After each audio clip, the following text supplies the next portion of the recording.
এই কোরআন পাহাড়ে রাখলে পাহাড় গলে গলে বিস্তার হয়ে যাইত। এই কোরআন আল্লাহ তার নবীর কলবের মধ্যে জমা করেছে। তো নবীর কলবের ওজন কত! হায় হায় হায়, নবীর কলবের পাওয়ার কত রে! ওই কলবের সঙ্গে কাল মিলাইয়া, ওই কলবের দিকে মুতওয়াজ্জ হইয়া নবীর প্রেমে চোখের পানি দিয়া জীবন দিয়ে যারা দুনিয়া থেকে কবরে চলে গেছে, এই জন্য তাদের দেহ মাটিতে খায় না, পোকায় ধরে না। তারা ওলি ওলি ওলি এই কোরআন বলে। আলা ইন্না আউলিয়া আল্লাহি লা খাউফুন আলাইহিম ওয়ালা হুম ইয়াহজানুন।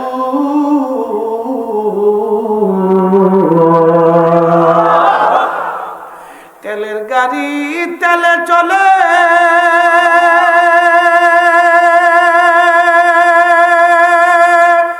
হাওয়ার গাড়ি হাওয়ায় উড়ে, বিনা তেলে চালায় গাড়ি নবী সুলাইমান। আমরা সেই মুসলমান, আমরা সেই মুসলমান।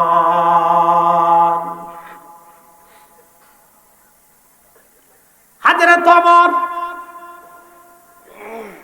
মিশরের জমিন দখল হয়ে গেল, মিশর দখল। বাইতুল আকসার ইতিহাস পরে আসতেছি, আসেন না চলে যাবেন। বাইতুল আকসারটা আসতেছি, হারারাত পাওয়া যাবে না। কালকে আমার অবরোধ আছে, জ্বালার ভিতরে ভরে গেছি আমরা। এই যে না বললেই নয়, রাজনীতি আমার ফাংশন না। আমি কোনো রাজনীতি করি না, আমি একটা রাজনীতি করি। সেই রাজনীতির নাম, আমার রাজনীতির নাম হলো মানুষের রাজনীতি। আগে মানুষ বাঁচাও, গরিব মানুষ যদি সুখে থাকে, এটার নামই হলো অরিজিনাল রাজনীতি।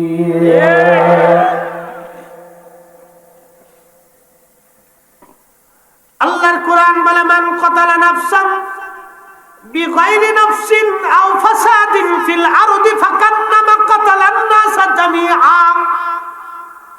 তুমি যদি একজন নিরপরাধ মানুষ মারো, আহা, গাড়ির মধ্যে পেট্রোল বোমা মারা হলো, ওখানে কত গরিব মানুষ আছে। এমনও মানুষ আছে বাজান, একজন মানুষের রুজিতে একটা ফ্যামিলি চলে। কি ভাব কথা বলেন, একজন মানুষের রুজিতে একটা ফ্যামিলি চলে। ওই একটা মানুষের দিকে সন্তানরা তাকায় থাকে, বাবা বাড়ি আসবে, বাবা বাজার করে আসবে, লোকটা আগুনে দগ্ধ হয়ে গেল। বলেন, ওই বাচ্চাদের হাহাকার কে শুনবে? দুনিয়ার কোন আদালত না শুনলে মালিকের আদালতে জমা হয়ে যাবে। দুনিয়ার কোন আদালতে ফয়সালা না হলে আসমানের আদালতে ফয়সালা হবে। পৃথিবী উল্টে যাবে, আকাশ ভেঙে যাবে, সাগর শুকাবে, আল্লাহর কোরআন মিথ্যা হবে না, কোরআনের আইন চেঞ্জ হবে না। কোরআন বলে, বিনা কারণে তুমি যদি একজন মানুষ মারো, সে হিন্দু না মুসলমান, আল্লাহ কথা বলেন নাই। আল্লাহ মানুষের কথা বলেছেন। মানুষ সে যে ধর্মেরই মানুষ হোক না কেন, যে এলাকার, যে রাষ্ট্রের, যেই দেশের, যেই গোত্রের, যেই বর্ণের, যে কালো না ধলা, সুন্দর না অসুন্দর, ল্যাংড়া না খোড়া, বোবা না কানা, আল্লাহ পাগল না ছাগল, আল্লাহ বলেন নাই। আল্লাহ একটা কথা বলেছেন, একজন নিরপরাধ মানুষকে তুমি যদি মারো, হত্যা করো, তাম দুনিয়ার মানুষ মেরে ফেললে যে অপরাধ হবে, একজন নিরপরাধ মানুষ মেরে ফেললে সেই অপরাধ তোমার আমলনামায় আমার আল্লাহ চাপায়ে দিবে। না না, সুবহানাল্লাহ, নাউজুবিল্লাহ। তাম পৃথিবীর মানুষ মেরে ফেললে যে গুনাহ, একজন নিরপরাধ মানুষ মারলে সেই গুনাহ। এরপরেই কোরআন আবার বলতেছে, একজন নিরপরাধ মানুষকে তুমি যদি হত্যা থেকে বাঁচায় দাও, হত্যা থেকে যদি বাঁচায় দাও, তামাম ফা আহিয়ান নাস জামিয়া, তামাম দুনিয়ার মানুষ বাঁচাইলে যেই নেকি আমল নামায় হবে, একজন নিরাপরাধ মানুষ বাঁচাই দিলে সেই আমল নামায় নেকি হয়ে যাবে। এবার জোরে বলেন না সুবহানাল্লাহ। আমাদের দেশে মারামারি হইলে অনেকে ভিডিও করে, আসে না? এগুলো হলো শয়তান, এগুলোর আগে জুতা দিয়ে পিটাইতে হবে। ও না ছাড়াইয়া ভেজাল না মীমাংসা না করে ভিডিও করে। কি কঠিন পরিস্থিতির মধ্যে যে আমরা আসি, এটি এক ধরনের মনস্তাত্ত্বিক মহামারী, এটি অ্যাবনরমাল মহামারী, মনস্তাত্ত্বিক মহামারীর মধ্যে পড়ছি। এগুলো অনেক বড় মানে বিদঘুটে কাজ, আপনি কল্পনা করতে পারবেন না। মারামারি চলতেছে, তুই সারাই দেন, মীমাংসা করেছে। আমার দেশে গ্রামে গঞ্জে এলাকা আমার কিছু মানুষ আছে, ফাড়ায় ফাড়ায় গ্রামে গ্রামে বাড়ি বাড়ি ঝগড়া লাগে, ফুসকায় বাধাই দেয়। এটার নাম কোরআনে বলছে, হাদিসে বলছে সুগরখোর। কি খোর? শুয়োরখোর, সুদখোর, হারামখোর, জিনাখোর আর তো সুগরখোর। কোন খোরের মধ্যে তফাৎ নাই, সবকটাই একবার হারামখোর। কি কথা বল, ঠিক কিনা?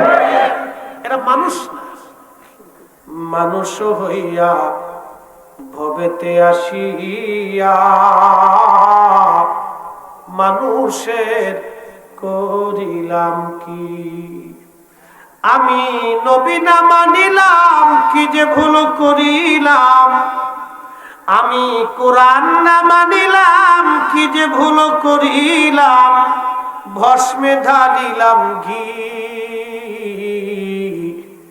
মানুষ হইয়া ভবেতে আসিয়া মানুষের করিলাম কি? একটা গাড়ির মধ্যে আগুন লাগাই দিলেন, একজন মানুষের সারা জীবনের সম্বল ওই গাড়িটাও হতে পারে। কি কথা করেন না কেন? অনেক কষ্ট করে একজন মানুষ একটা গাড়ি কিনে, একটা গাড়ির নাম 50 লক্ষ টাকা হতে পারে, একটা গাড়ির দাম 30 লক্ষ টাকা হতে পারে, একটা গাড়ি 70-80 লক্ষ টাকা হতে পারে। একজন মানুষের সারা জীবনের জমানো সম্পদ আপনি আগুন দিয়ে পোড়াইলেন। দুনিয়ার আদালতে আপনার হয়তো বিচার হবে না, কিন্তু আল্লাহর আদালতে রিহাই পাওয়ার সুযোগ নাই। কথা কোন ঠিক কিনা? সুযোগ নাই। মুসলমান মানুষ হওয়া লাগবে, মানুষ। মানুষ হইয়া ভবেতে আসিয়া মানুষের করিলাম কি? দুই দল পিডে পিডি করে মারামারি করিয়া একজন আর একজনকে মারে কেমন জানেননি? মানুষ কুত্তায় কুত্তায় মারামারি করলো, এক কুত্তায় আর এক কুত্তারে কিন্তু মার্ডার করে না।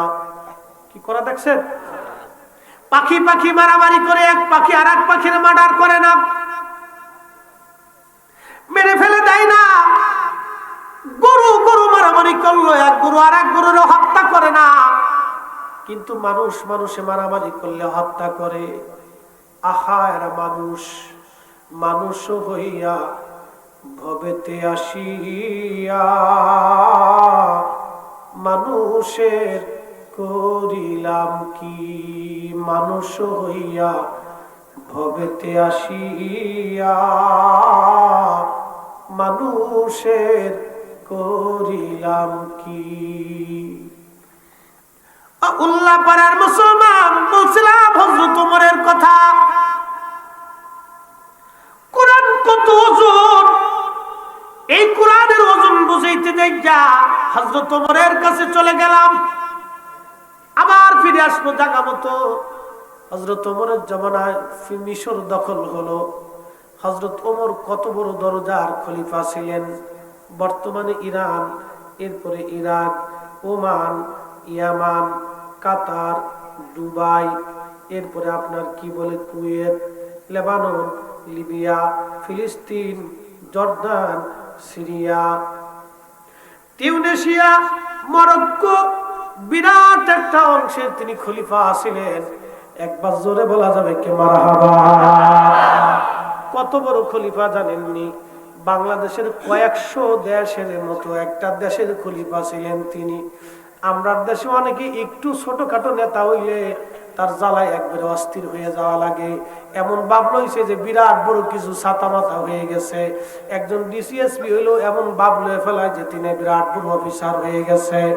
কিন্তু হাজেরা তো আমার এত বিরাট বড় খলিফা ছিলেন, ধুলার তক্তের মধ্যে বসে তামাম পৃথিবী চালাইছে। একবার জোরে বলা যাবে কি আল্লাহু আকবার। খলিফার দরবারে চিঠি আসলো, চিঠির মধ্যে লেখা আমিরুল মুমিনিন, মিশরের মধ্যে একটা ঘটনা ঘটে গেছে। ঘটনাটা হলো মিশরের মানুষ নীল নদের জোয়ার আনার জন্য প্রত্যেক বছরে একটা সুন্দরী রূপসী কুমারী নারী এনে মিশরের নীল নদের পাশে ওই কুমারী নারীটাকে নদীর পাশে জবাই দেয়। জবাই দেওয়ার কারণে যে রক্তগুলি পড়ে, রক্তগুলি গড়াইয়া গড়াইয়া নদীর পানির মধ্যে যাওয়ার পরে আবার জোয়ার আসে। হুজুর, মুসলমানদের দেশ এখন একজন কুমারী নারী কুসংস্কারের কারণে এইভাবে মরতে পারে না। কিন্তু মিশরের মানুষ ডাকতে বলল, এ মুসলমানরা, যদি কুমারী নারী হত্যা করতে না দাও তো পানি আইনে দাও, পানি এনে দাও, পানি। খলিফার কাছে চিঠি লিখছে গভর্নর, হুজুর কি করে পানি আনবো আমি? খলিফাতুল মুসলিমিন হযরত ওমর তিনি একখানা চিঠি লিখলেন, আঙ্গুল দিয়ে কাপড়ের মধ্যে চিঠি লেখছে, কালি নাই, কলম নাই, আঙ্গুল দিয়ে কাপড়ের মধ্যে চিঠি লেখছে। একসাথে বলা যাবে সুবহানাল্লাহ। পাওয়ার আসেনি? জোরে বলেন আসেনি?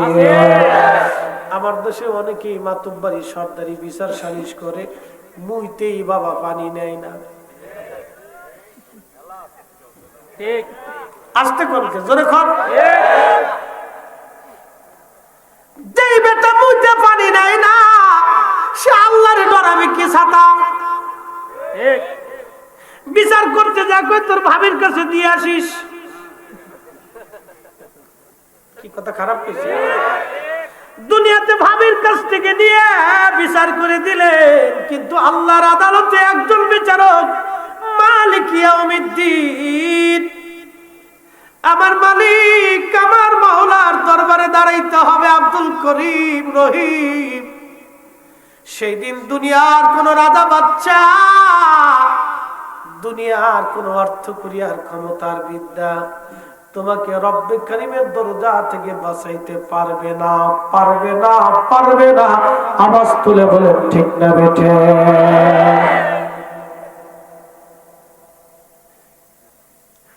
উল্লাহপাড়ার মুসলমান হযরত ওমর চিঠির মধ্যে লেখছে, আঙ্গুল দিয়ে চিঠিখানা লিখে দিলেন। গভর্নরকে বললেন, গভর্নরকে বলবে চিঠিখানা নীল নদের মধ্যে ছেড়ে দিয়ে যেন চলে আসে। গভর্নরের কাছে চিঠি গেল, চিঠিখানা গভর্নর নিয়ে নীল নদের মধ্যে ছেড়ে দিয়ে চলে আসলো। ওই যে নীল নদের জোয়ার আসলো, আজ পর্যন্ত 1450 বছর পার হয়ে গেল, নীল নদে নতুন করে জোয়ার আনার জন্য চিঠি দেওয়া লাগে নাই, কোন খুব সুন্দরী রূপসী নারী হত্যা করা লাগে নাই। একবার জোরে বলা যাবে কি আল্লাহু আকবার। আরে নবীর গোলাম ওমরের কথা যদি নদীতে শুনে রে, নবীর গোলাম ওমরের কথা যদি নদীতে মানে রে, তাহলে আমার নবীর ইজ্জত কত? এই জন্য মুসা নবীকে আল্লাহ আমার ওই নবীর উম্মত বানাও। হযরত ঈসা নবী ডাক দেখ, আল্লাহ আমার ওই নবীর উম্মত বানাইয়া দাও, উম্মত বানাইয়া দাও। না না হয়নি, আর জোরে বলেন আল্লাহু আকবার। আমরা বিনা আশায় নবীর উম্মত হইছি। ঠিক, আমরা বিনা আশায় নবীর উম্মত হইলাম, আযান দিছে উম্মত মসজিদে যায় না। ঠিক, বিনা চাওয়ায় উম্মত হইছি। রমজান মাস আসলে উম্মত তাবু টানাইয়া ঘরের ভিতরে। ঠিক কথা কন না? আমরা এত বড় নবীর উম্মত হইছি, হায় হায় হায়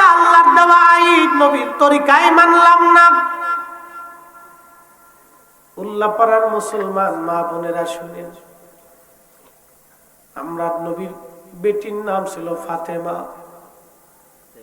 ফাতেমার লকব কি জানেন নিরে মা?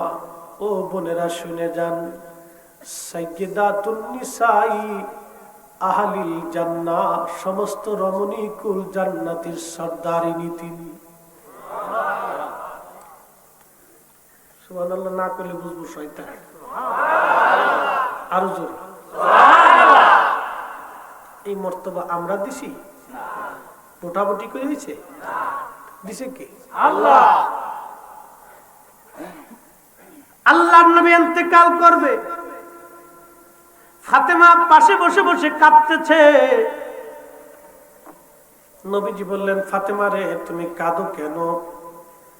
ফাতেমা বলে, আব্বা জান, বিরহ বেদনা কি করে সহ্য করব বাবা, কান্দি আব্বা জান, জীবনে কত দুঃখ বেদনা একসঙ্গে পোহাইলাম, আজকে আপনি আমাদেরকে এতিম বানায় চলে যাবেন, বাবার বিরহ বেদনা কি করে আমি সহ্য করতে পারি বাবা। নবী সান্ত্বনা দিয়ে বলে, ফাতেমা রে কান্দো না, তোমার কানটা আমার কাছে লাগাও। লাগানোর সঙ্গে সঙ্গে নবী ডাক দে বলে, ফাতেমা রে তোমার জন্য একটা সুসংবাদ তুমি শুনে নাও, আমার ইন্তেকালের পরে আমার পরিবারের মধ্যে তুমি সর্বপ্রথম ইন্তেকাল হওয়ার পরে আমরা দুই মা এবং বাবা, বেটি আর বাবা, কন্যা আর বাবা, দুইজনে জান্নাতুল ফিরদাউসে এক সঙ্গে মিলিত হব।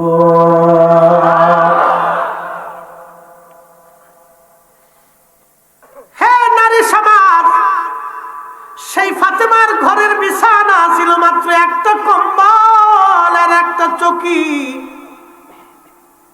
গায়ে লাগাইলে পা বের হইতো, পায়ে লাগাইলে মাথা বের হয়ে থাকতো। বালিশ ছিল খেজুরের সুবলার বালিশ, চামড়ার ভিতরে বলে সুবলা দিয়ে বালিশ বানানো হয়েছিল। এই বালিশে ফাতেমা সারা জীবন মাথা রেখে ঘুমাই গেছে। এমনও দিন গেছে না খেয়ে থাকছে, সারা রাত্র না খেয়ে চলে গেছে। 2 দিন 3 দিন পর্যন্ত ফাতেমার ঘরে আগুন জ্বলে নাই। একদিন বড় ক্ষুধা নিয়ে ফাতেমা বাবার কোলে বাবার বাড়িতে আসছে। ঘরের দরজার মধ্যে টোকা লাগাইছে। টোকা লাগানোর পরে হযরতে উম্মে আইমান রাদিয়াল্লাহু আনহা ঘরের মধ্যে। নবীজি বলল, উম্মে আইমান রে, টোকার আওয়াজে তো মনে হয় আমার ফাতেমার হাত, দরজা খুলে দাও, ফাতেমা কেন আসছে দেখি। হযরত ফাতেমা আসার কারণে নবীজি দরজা খুলে দিলেন। ফাতেমা কাছে যায় বসছে, বলে, আব্বা জান গরিব আলীর সঙ্গে বিবাহ দিয়েছে, আমাদের অভাব মোটেই যায় না গো আব্বা, খেয়ে না খেয়ে বড় কষ্টের দিন পার করি। কোন কোন দিন চলে যায় আব্বা জান ঘরের মধ্যে চলে আগুন জ্বলে না। বাইতুল মালে অনেক কিছু জমা হয়েছে বাবা, যদি মন চায় ফাতেমারে কিছু দিতে পারেন। আল্লাহর নবী ডাক দেয় বলে, ফাতেমারে বাইতুল মাল গরিব উম্মতের জন্য বরাদ্দ করছি, তোমারে কিচ্ছুই দিতে পারবো না। ফাতেমা আলহামদুলিল্লাহ বলে চলে আসছে এবং বাজার করে নাই। কত বড় দাবি নবীর উম্মত আমরা। সন্তানকে বিদায় দিয়ে দিছে আমাদের দিকে তাকাইয়া, সন্তানের দুঃখ নবী দেখে নাই, উম্মতের দুঃখের দিকে তাকাইয়া। আমরা যে তার আদরের উম্মত, কয়দিন কেন্দেছি। রসুল আমার আল্লাহর দোস্ত, আখেরি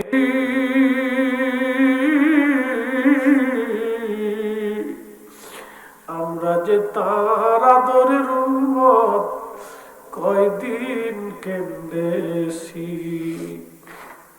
আমরা যে তার আদরের উম্মত, কয়দিন কেন্দেছি। হযরতে ফাতেমাকে বিদায় করে দিলেন নবীজি। উম্মতের দিকে তাকায়, সন্তানের দিকে তাকান নাই। হায় হায়, ফাতেমা চলে আসছে। নবীজির ঘুম আর সারা রাত্র আসে না। একবার ডানে মোড় দেয়, বামে মোড় দেয়, কলিজার টুকরা সন্তানকে বিদায় জানাইছে, কিছুই হাতে দেয় নাই। আল্লাহ নবীর সারা রাত্র ঘুম আসলো না, নবীজি ঘুমাইতে পারলেন না। রাত্রিবেলা আমার আল্লাহ জিব্রাইলকে পাঠাই দিছে, জিব্রাইল যাও, আমার নবী ঘুমাইতে পারতেছে না, বুঝছি সন্তানের মায়া, তুমি যে বলো ফাতেমার এসে মাহরুম করে দিচ্ছে, বাইতুল মাল থেকে কিছুই দেয় নাই, গরিব উম্মতের দিকে তাকাইয়া ফাতেমা কলিজার টুকরা মেয়েটাকে নবী বিদায় করেছে। চিৎকার মেরে জোরে বলবেন কি ইয়া রাসূলুল্লাহ, হায় হায় হায়, সেই নবীর উম্মত আমরা কিছুই দিতে পারি নাই, নবীকে ভালোবাসা দিতে পারি নাই, কিচ্ছু দিতে পারি নাই আল্লাহর নবীকে। জিব্রাইল এসে বলল, হুজুর আল্লাহ পাঠাইছে ফাতেমার জন্য একটা সুসংবাদ, বলে দেন ফাতেমা কি বাইতুল মাল থেকে অর্থ চায় কিনা, যদি অর্থ চায় বাইতুল মাল থেকে তারে অর্থ দিয়ে দেন। আর আল্লাহ বলে দিয়েছেন অর্থ যদি না নেয় ফাতেমার জন্য একটা আমল, প্রত্যেক দিন এশার নামাজ পড়ে রাত্রিবেলা আপনার ফাতেমা 33 বার আলহামদুলিল্লাহ, 33 বার সুবহানাল্লাহ, 34 বার আল্লাহু আকবার বলবে। ফাতেমার জন্য যতদিনই আমল করবে ফাতেমার ঘরে আল্লাহ কোনোদিন অভাব দেবে না। চিৎকার মেরে জোরে বলেন আল্লাহু আকবার।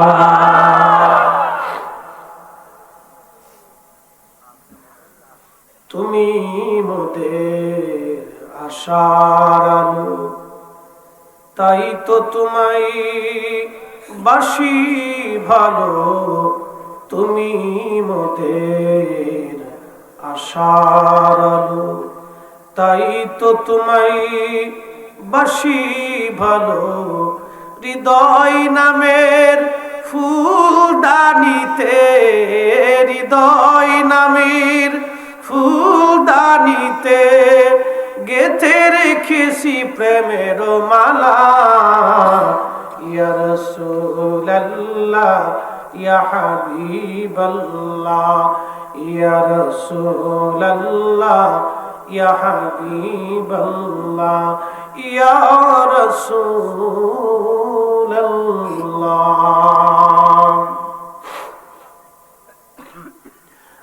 আল্লাহ পারেন মুসলমান, সকালবেলা নবীজি ফজরের নামাজ পড়ে তাড়াতাড়ি ফাতেমার বাড়ি গেছে।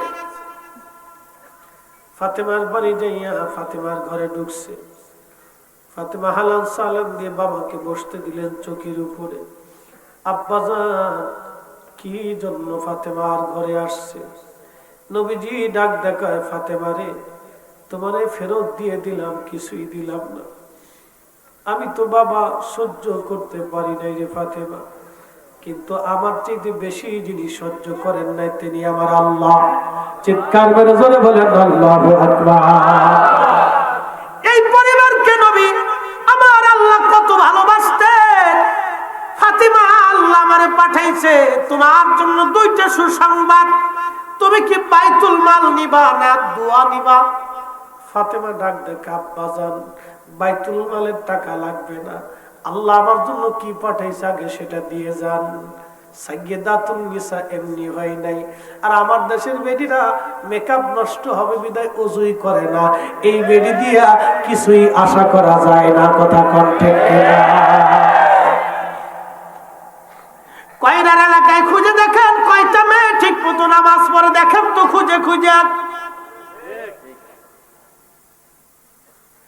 আজকে ফিলিস্তিনের নারীদের দিকে তাকান, ওরা জিহাদ করে, কথা কোন ঠিক কিনা? ওদের বাচ্চারা জিহাদ করে, ওদের সন্তানরা জিহাদ করে। ওরে আমার বাংলাদেশের মেয়ে তোমার চাইতে 1000 গুণ সুন্দরী ফিলিস্তিনের নারীরা। কি কথা কোন? 1000 গুণ সুন্দরী, মেকআপ ছাড়া সুন্দরী ওরা। কেন সুন্দরী জানেননি? এবার জায়গায় ইতিহাসে চলে যাই। এই ফিলিস্তিনের নারীরা হলো আম্মাজান সারার বংশ, হযরত মারিয়ামের বংশ। হযরত মারিয়ামের জন্ম বাইতুল আকসায়।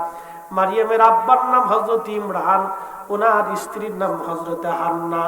ঈসা নবীর নানার নাম ইমরান আলাইহিস সালাম, ঈসা নবীর নানির নাম হযরত হান্না আলাইহিস সালাম। ঈসা নবীর মায়ের নাম হযরত মারিয়াম। এই বাইতুল আকসায় ফিলিস্তিনে তাদের জন্ম। হযরত ইব্রাহিম খলিলুল্লাহ ফিলিস্তিনে থাকতেন। আম্মাজান সারা ছিলেন এই ফিলিস্তিনের রাজার মেয়ে। আম্মাজান সারা ছিলেন বিশ্ব সুন্দরী। হযরত হাওয়া আলাইহিস সালামের পরে আম্মাজান সারার মতো এত সুন্দর কোন নারীর জন্ম হয় নাই। এই নারীর বংশধর এই ফিলিস্তিনের মানুষ, এই জন্য ওরা অনেক সুন্দর। একবার জোরে বলবেন কি আল্লাহু আকবার। এই ফিলিস্তিনের নারীরা বাইতুল আকসায় নামাজ পড়ার জন্য ইহুদিদের সাথে লড়াই করে। আর আমার দেশের বেডিরা মেকআপ নষ্ট হবে বিধায় ওযুই করে না। আরে সাদা তোমার মতো বেডি 2-4 কোটি মুসলমান থাকলেও আল্লাহর কোনো লাভ নাই। কথা কোন ঠিক কিনা? এই জগতের মানুষের মুসলমানের কোনো উপকার তোমার মতো মহিলা দিয়ে হবে না রে মা। কষ্ট হচ্ছে আপনাদের? উচিত কথায় মাও বেজার, গরম ভাতে বিলাই বেজার, ডাল ভাতে কুটুম বেজার। এই ওয়াজ শোনার পরে বেডিরা টেহা দিত না। না, এই হুজুরে আনছে মসজিদের টেকাই দেব, হরতাল ডেকে বসবো কালকে শেষ। আর এক বিপদ না।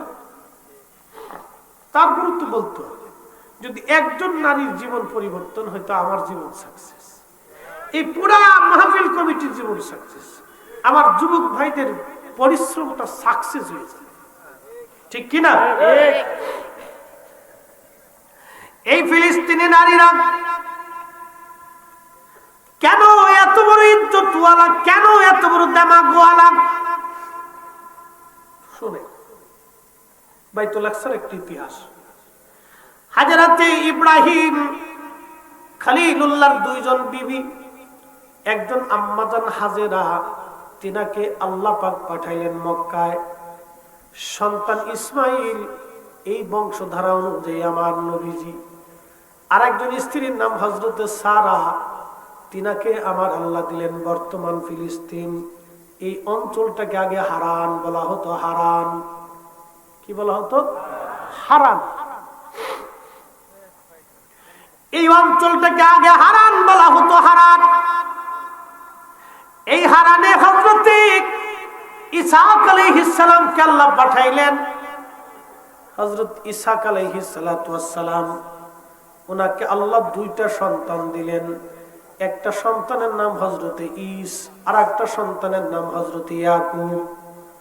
হযরত ঈস ছিলেন বড়, ইয়াকুব ছিলেন ছোট। 2 জন যমজ জন্ম নিয়েছিলেন। হযরত ইসহাক আলাইহিস সালাম, তার 2টা বেটা ঈস এবং ইয়াকুব। তবে ইসহাক আলাইহিস সালাম ঈসকে খুব আদর করতেন, আর ওনার স্ত্রী ইয়াকুবরে বেশি আদর করতেন। ইয়াকুব ছিলেন ছোট, ছোট ছেলের মা বেশি আদর করে, বড় ছেলের বাবা আদর করে। এরকম আছে না অনেক জায়গায়? অনেক সময় এই স্বামী স্ত্রীর ঝগড়া, এই করিমের মা তোমার ফুতেরে ঠিক হইতে কইও, কিন্তু নিজে কিছু কয় না, খালি করিমের মায়ের ধাক্কা। তোমার ফুতেরে ঠিক হইতে কইও, তোমার ফুত পালা না, তোমার বড় ফুত পালা না। এটা ব্রাহ্মণবাড়ির ভাষায় কইলাম। খুব মনোযোগ দিয়ে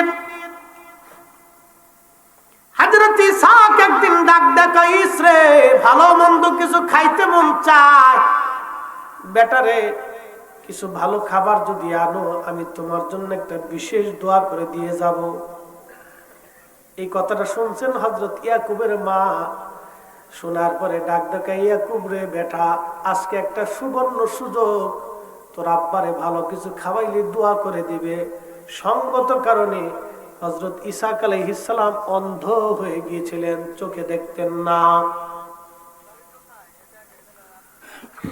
অন্ধ হয়ে গেছিলেন, চোখে দেখতেন না হযরত ইয়াকুব ইসহাক।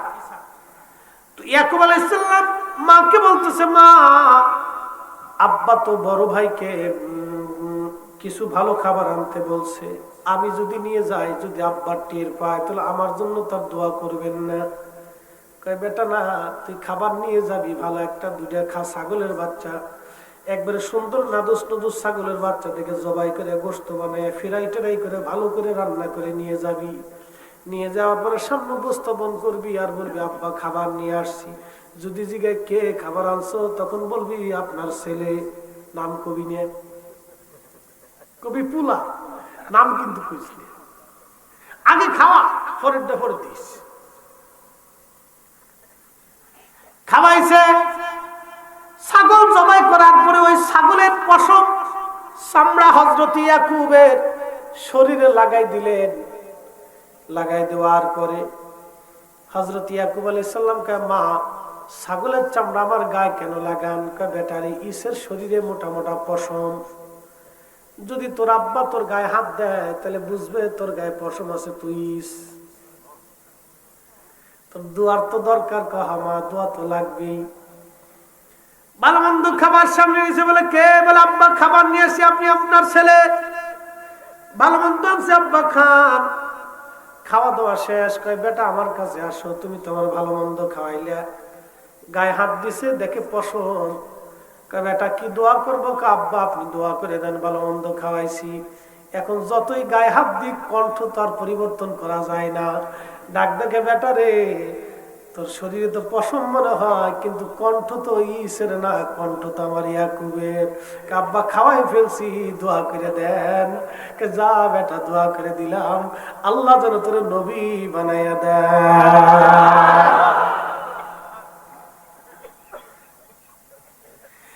আগের যুগের ছেলেরা বাবারে খুশি করার জন্য ভালো মন্দ খাওয়াইতো। এখনকার ছেলেরা বাবা বুড়া হয়ে গেলে কিছু খাইতেছে, বুড়া মানুষ খালি খাবার চা মরে না। বহু সন্তান আছে, বুড়া বাবা যদি কিছু খাইতে চায় ছেলে ধমক দিয়ে বসায়। বুড়া মা কিছু খাইতে ছেলে ধমক দেয়, বেটার বউ ধমক দেয়। যারা বৃদ্ধ বাবা মাকে ধমক দেয়, গালি দেয়, ওরা শহরের চাইতেও নিকৃষ্ট জানোয়ার। কথা বলেন ঠিক কিনা? ওদের সমাজ থেকে জুতা দিয়ে পিটে বের করে দিত। হ্যাঁ ঠিক আসতে বলেন, যারা বলেন চোর চিনি, জুতা চোর চিনি। হ্যাঁ মসজিদে যে কেউ যদি জুতা চুরি করে তারা নিকৃষ্ট চোর কয়। এই চোর মানে শেষরা চোর। চোরের ভিতরে তফাৎ আছে না, এটা হলো শেষরা চোর। আর যে সন্তান বাবা মাকে কষ্ট দেয় বৃদ্ধকালে, ওটা বুঝবেন এই সমাজের শেষরা, উই পোকা ঘুন পোকা, এগুলো লাইট থেকে সমাজ থেকে বের করে দিতে। আমার কথা ক্লিয়ার না ভেজাল আছে? একবারে ক্লিয়ার। ও লাইট থেকে সমাজ থেকে বের করে দেয়। ও সমাজের উই পোকা, সার পোকাই, লাইট থেকে সমাজ থেকে বের করে দেয়। এত ওয়াজ করে মানুষকে হেদায়েত করে না, লাঠির উপরে লাগতো। কি কথা বলেন? কিছু সামাজিক বিধি সমাজ থেকে নির্মূল করে দিতে হয়, একবারে সমাজ থেকে নির্মূল।